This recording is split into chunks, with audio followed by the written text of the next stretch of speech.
communautaire traditionnel, puisqu'il y a la partie du compte administratif que nous vous avons épargné dans le communiqué de presse. De toute façon, ça n'aurait pas tenu, c'était relativement difficile. En tout cas, ce qui est évident, c'est que ce compte administratif, lui, ne pose aucune difficulté et confirme la bonne santé financière de la communauté de communes, dans un contexte en plus de fiscalité maîtrisée. Mais ce n'est pas là-dessus que je vais m'appesantir aujourd'hui. Alors peut-être finir par le plus important, la solidarité. Je vais faire à rebrousse-poil aujourd'hui, si vous le permettez.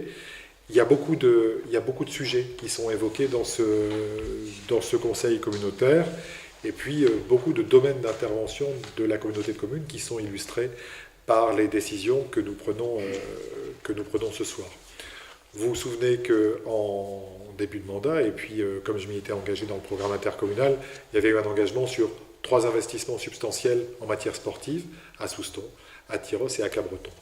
Et aujourd'hui, eh bien, nous allons commencer à financer le pôle glisse extrême et pratique urbaine de Cabreton, sachant bien sûr que, en ce qui concerne les autres, nous avons déjà pour partie fait des réalisations à Souston. J'en veux pour preuve la salle de musculation qui a été faite, d'une part, et puis d'autre part, la fameuse tour d'aviron que nous avons inaugurée, je pense, il y a une dizaine de jours maintenant. Nous sommes aussi en pleine discussion sur la programmation du pôle rugby de Tyros, mais on a un accord avec l'ensemble des parties, communes et puis UST, et puis il y a ce fameux pôle glisse extrême et pratique urbaine qui va s'implanter donc dans la continuité du parc des sports de Cabreton, jusqu'à côté du skatepark actuel, et qui consacre un petit peu la tonalité de la commune de Cabreton. Le rugby pour Tyros, c'était assez évident. L'aspect pleine nature à Souston, ça l'était tout autant.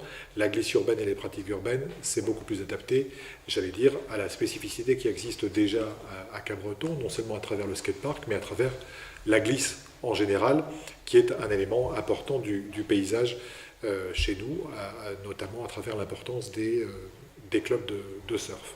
Au-delà de ça, l'idée, c'était d'accentuer encore les possibilités sur le territoire de Cabreton. Et donc, en gros, il y a 3 parties.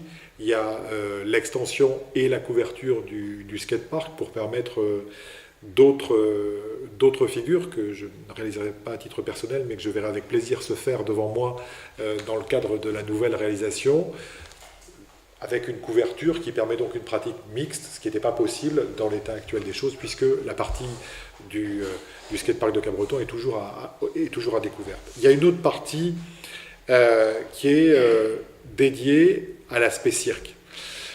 On a la chance sur Cabreton d'avoir le cirque Alex Galaprini, qui est un pôle circassien qui est important, pas seulement au niveau local, mais au niveau départemental. Et ce pôle circassien, il dispose d'une salle qui n'est pas du tout mise à disposition par la commune de Cabreton, mais qui n'est pas à la hauteur des pratiques et des possibilités du cirque Alex Galaprini. Et donc, en discutant avec la commune de Cabreton, il nous est apparu assez logique d'inclure une nouvelle école de cirque dans le cadre de la programmation du pôle pratique urbaine et glisse extrême, parce que ça faisait bien partie de la coloration du programme, et puis parce que l'aspect acrobatie est également mis en valeur, puisqu'il y aura des possibilités de pratique à l'extérieur, outre le cirque qui est complètement rénové.